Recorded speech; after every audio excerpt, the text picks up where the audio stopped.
দায়মুক্তি একটা পরিবারের গল্প। তো এই জন্য দায়মুক্তি আমি মনে করি যে দর্শক দেখা উচিত। তো আমি যখন গল্পটা প্রথমেই শুনি তখন থেকে আমি আসলে আবেগে চলে গেছি। চলচ্চিত্র বা ছবি, হ্যাঁ, এটা তো আসলে এন্টারটেনমেন্টের জন্যই মানুষ দেখে।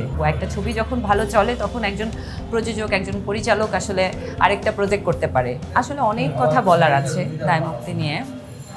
দায়মুক্তি যখন আসলে অডিয়েন্স দেখবে, আর আমরা আসলে রোমান্টিক ছবি তো অনেকেই দেখি বা দেখে দর্শক, তো পরিবারের গল্প অনেক দিন ধরে হচ্ছে না। তো দায়মুক্তি একটা পরিবারের গল্প। তো এই জন্য দায়মুক্তি আমি মনে করি যে দর্শক দেখা উচিত। দর্শক তো আসলে বদলায় না, হ্যাঁ, দর্শক একই, আগে দর্শক যেরকম ছিল দর্শক এরকম ছিল। আসলে গল্পগুলো বদলে গেছে, ছবির ধরনগুলো বদলে গেছে, সাথে সাথে মানুষ আসলে হয়ে যাচ্ছে, তো চেঞ্জ হয়ে যাচ্ছে মানুষ, হয়তো মানুষের চিন্তাধারাগুলো।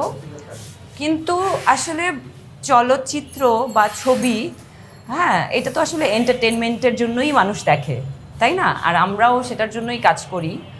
তো সেই জায়গাটা থেকে গল্প হোক আর রোম্যান্স হোক, যাই কিছুই হোক, আমি মনে করি যে দর্শক অবশ্যই দেখবে। তো আমি যখন গল্পটা প্রথমেই শুনি তখন থেকে আমি আসলে আবেগে চলে গেছি। কারণ হচ্ছে আমি আমার বাবা মাকে অনেক ভালোবাসি। তো সেই জায়গাটা থেকে আমার কাছে মনে হয়েছে যে এই গল্পটা টোটালি আসলে আবেগের। আমার জন্য হায়াত আঙ্কেল কাজ করেছে, ওনার জন্য আন্টি, দিলার আন্টি কাজ করেছে, ওনার জন্য সাইমন ভাই কাজ করেছে, বা ডিরেক্টর যিনি খোকন ভাই কাজ করেছে, সবার জন্য আসলে এখানে এটা আবেগেরই একটা গল্প ছিল। আমরা তো কাজ করেছি, যেহেতু দর্শকরা দেখেনি, আপনারা হয়তো পুরো ছবিটা দেখেনি, কিছুখানি দেখেছেন। আমরা যখন প্রতিদিন সোশ্যাল মিডিয়ায় ঢুকি, আমি অনেক ভিডিও দেখি, আমি বাবা মার গায়ে হাত তুলতে আমি দেখেছি, বিভিন্ন জায়গায় বাবা মার গায়ে হাত তুলতে দেখেছি। তারপর আমি কিছুদিন আগে একটা ভিডিও দেখেছিলাম, একজন ভদ্রলোক, উনি বেশ ভালো একটা জব করতেন, তারপর তাকে বৃদ্ধাশ্রমে দিয়ে গেছে, তার পরিবার তার খোঁজখবর নিচ্ছে না। আসলে এগুলো যখন দেখি না, আমার প্রচণ্ড খারাপ লাগে। তো হায়াত আঙ্কেল যখন এই কথাটা, ওনার অসুস্থতার কথাটা বলছিল, উনি আবেগের কথাগুলো বলছিল, তখন আমি আসলে ওই মোমেন্টগুলো আসলে ফিল করছিলাম।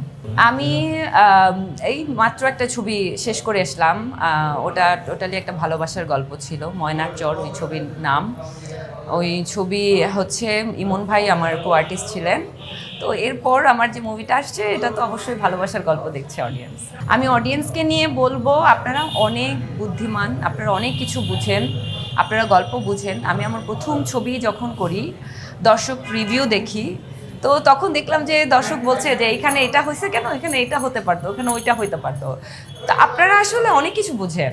তো আপনারা আমাদের ছবিটা দেখবেন, দেখে অবশ্যই বিবেচনা করে বলবেন আমরা কেমন কাজ করতে পেরেছি, আসলে এই ছবিটা আমরা কেমন করে করতে পেরেছি, আপনাদের কতটুকু ভালো লেগেছে। অবশ্যই আপনাদের ভালো লাগার উপরেই নির্ভর করে আমরা পরবর্তী আরও কিছু কাজ করব। একটা ছবি যখন ভালো চলে তখন একজন প্রযোজক, একজন পরিচালক আসলে আরেকটা প্রজেক্ট করতে পারে।